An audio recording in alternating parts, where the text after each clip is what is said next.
Let God sort 'em out is upon us, ladies and gentlemen. This has to be one of the greatest album rollouts in a long time. Quite frankly, ladies and gentlemen, hip hop album of the year. I put it above GNX and I put it above Tyler the Creator's project, and I'll explain to you why. From top to bottom, this album, it masters all area of hip hop or music or rap, whatever you want to call it. The lyrics cut, and we'll address some of the feeling of, oh, they only rap about the same thing. And I just feel like if anybody says that, you don't know how to decipher metaphor, simile, and artistic prowess as it relates to music in general. From lyrics to production to track listing and overall sound of the project, it is absolutely phenomenal. I'll address this. It's sad that I now have to explain to a version of music listeners how to listen to a good hip hop album. We have to reflect on understanding who the Clipse are before we look at this project for what it is, because we're living in an era where most of modern and popular music artists don't live in uniqueness. They don't live in originality. They don't live in them being them. They live in keeping up with the industry standard. The Clipse, and seeing how they broke out onto the scene and grew to a level of attraction and appreciation within music in general from inception, was more than just a grinding beat. Why they were accepted in so many areas of music is because of the fact that they were able to rap about this very gritty topic or subject in a very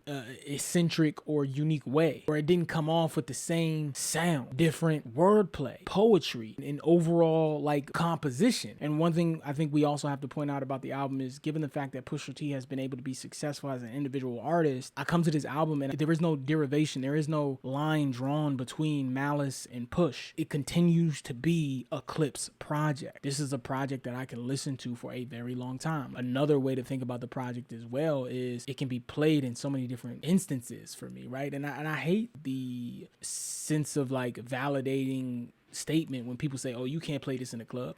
I remember a time where there was a version of music that it just wasn't about the club, right? It was about what I'm playing in my car. It's about what I'm listening to in the gym. Like, there's more than just a club. Like, everybody ain't in the club. Like, most of Lil Wayne could not be played in a club when we talk about his golden era. And so it's more than just a club when we talk about, you know, the applicability and appeal of music. So all in all, my overall rating for it, I give it a 9.5 out of 10, specifically because I think compositionally there is no area of hip hop or rap music that I could say that this album is lackluster in. I couldn't say any of the production I don't like. While again, there's parts of this album where the production varies in terms of its overall vibe, there are times when maybe the beat isn't the highlight, but the lyrics are. At times when I could say maybe I don't like this particular beat, I could say these rhymes are phenomenal. It's so much replay value on the project.